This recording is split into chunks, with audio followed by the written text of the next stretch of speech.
Hello everybody, welcome to my channel Chapter Chat, and today we are going to discuss a very beautiful poem On Time by John Milton.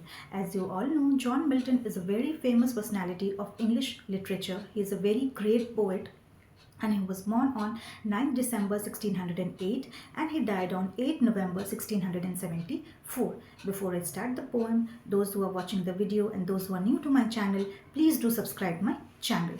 So this particular poem, it is on time. It is a 22 lines poem where the poet is addressing time. He's telling time that here time is shown as an entity, as a living being, and he's telling time that oh time, you please take all the negativity from the world so that world will be a very beautiful place to live.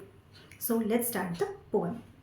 Fly envious time till thou run only out thy race. So here the poet is telling, here this is an old English. Thou is old English, that means you. So the poet is referring time, that fly envious time, time you should fly very quickly. Poet यहाँ पे time से बोल रहे हैं कि time तुम बहुत जल्दी अपना रेस जो है, that you have to finish your race, और तुम अपना रेस जो है वो बहुत जल्दी ख़त्म करो, बहुत जल्दी तुम आओ और अपनी रेस जो ये तुम्हारा टाइम है इसे तुम जल्दी से ख़त्म करो. You should finish your race very quickly. Call on the lazy laden stepping hours. Lazy leaden. Here leaden means lead. जो metal होता है lead, उससे लिया गया है. So leaden stepping hours. तो यहाँ पे जो hours हैं, जो ये hours की बातें कर रहे हैं, here hours are described as heavy and lazy. So यहाँ पे time, poet time को बोल रहे हैं.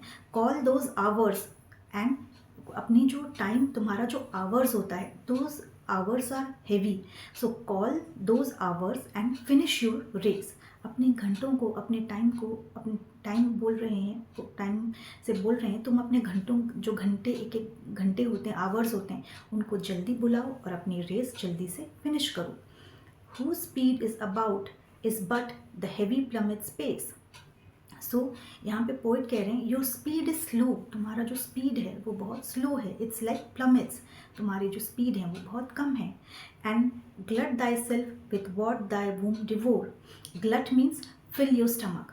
तो पोइट यहाँ टाइम से कह रहे हैं कि तुम अपना स्टमक जो है, अब टाइम ह्यूमन बीइंग तो नहीं है, वो खाएगा, लेकिन बस वो बोल रहे हैं कि टाइम जो कंज्यूम करता है, whatever you want to consume, और तुम उसे, और वूम हियर मीन्स स्टमक, तो तुम्हें जो भी डिवोर करना है, टाइम तुम्हें जो भी डिवोर करना है, fill your stomach if whatever you gets, और तुम अपनी जो ये जर्नी है तुम उसे जल्दी से ख़त्म करो.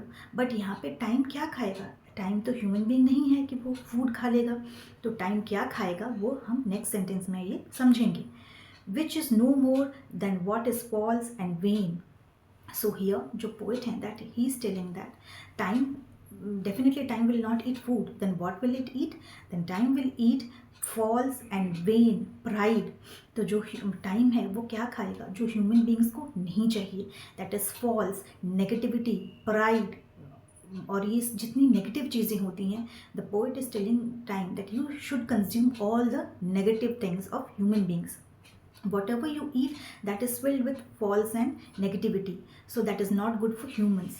So the poet is referring to time here that you should consume all the negative things, that is pride, negativity, false, all the negative things. You should eat all the negative things and you should run your course of time.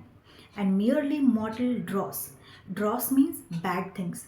So, and merely mortal dross, so little is our loss, so little is thy gain.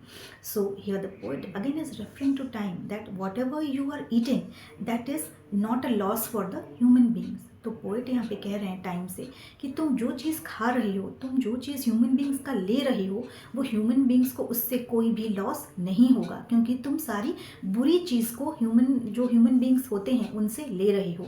जो धोखा होता है, जो बुरी चीज़ होती है, false होता है, नेगेटिव होता है, डिसीवनेस होता है, जितनी सारी नेगेटिव थिंग्स हैं ये तुम खा लो, ये तुम डिवोर कर लो, ताकि ह्यूमन बींग्स को इससे कोई भी लॉस नहीं होगा. So little is our loss means human beings को इससे थोड़ा भी लॉस नहीं होगा.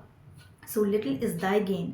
और तुम्हारे जो गेन होगा तुम्हें, वो भी तुम्हें लिटिल ही गेन होगा, क्योंकि ये सब चीज़ें, as you see, false and pride are not good things, उसे तुम खा लोगे भी तो इंसानियत जो ह्यूमैनिटी है उससे किसी को कोई भी फ़र्क नहीं पड़ेगा.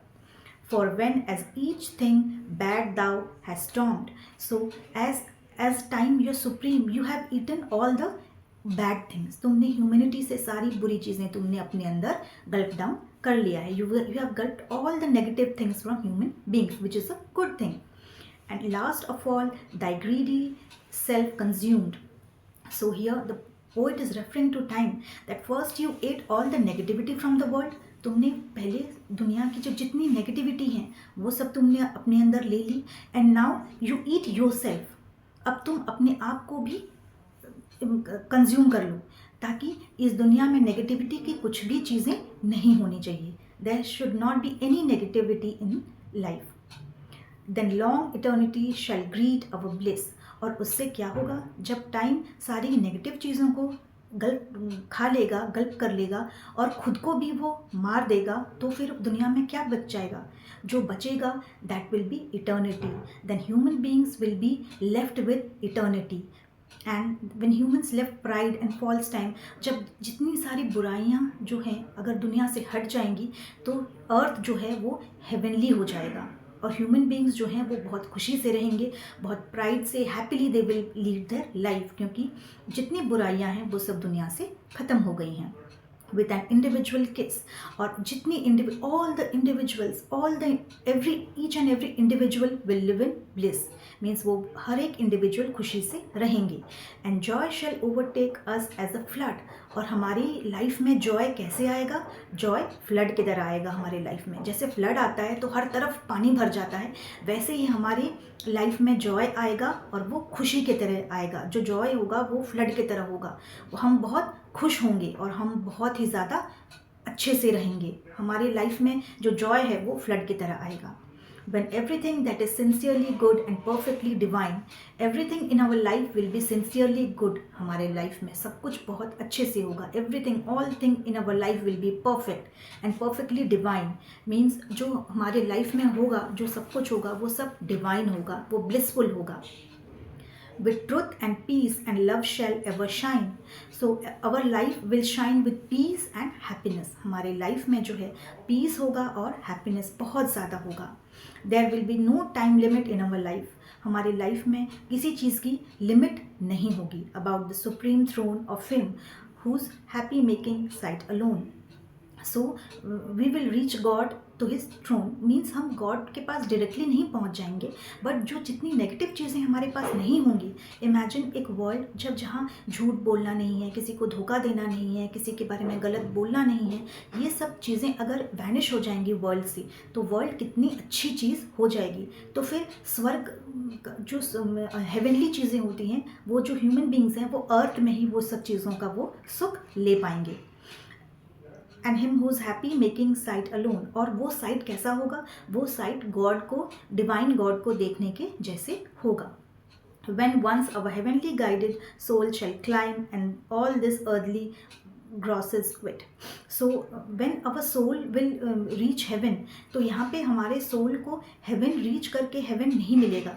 वो हेवन हम अर्थ में ही देख पाएंगे, क्योंकि हर अर्थ से सारी नेगेटिविटी हट जाएगी और अर्थ ही इतना अच्छा हो जाएगा, अर्थ बिल्कुल हेवन की तरह हो जाएगा.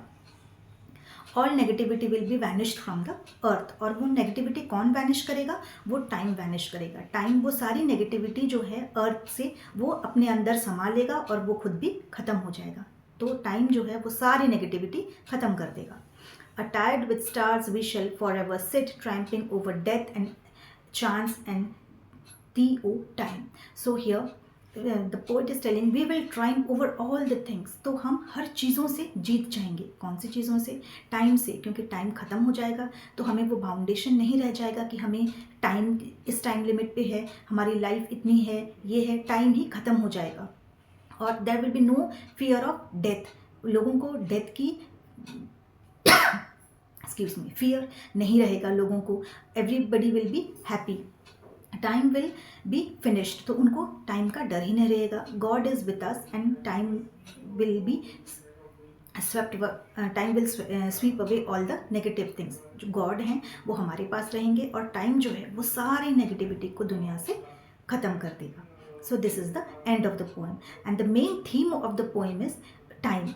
जो पोएट हैं वो टाइम से कह रहे हैं, he is telling time that O time please consume all the negative things within you, eat all the negative things and make world a better place to live for humans. Imagine अगर world से सारी negativity ख़त्म हो जाएगी, सब बुराइयां चली जाएंगी, तो वर्ल्ड कितना अच्छा, अर्थ जो है कितना अच्छा प्लेस हो जाएगा. जो हेवन की, जो लोग बोलते हैं कि हेवन में इतना सुख होता है, हेवन में इतना अच्छा होता है, तो अर्थ ही पूरा हेवन बन जाएगा, क्योंकि जो नेगेटिव चीज़ें हैं वो लाइफ से ख़त्म हो जाएंगी. So this is the end of the poem. I hope आपको poem समझ में आई हो, and please do subscribe my channel. Thank you.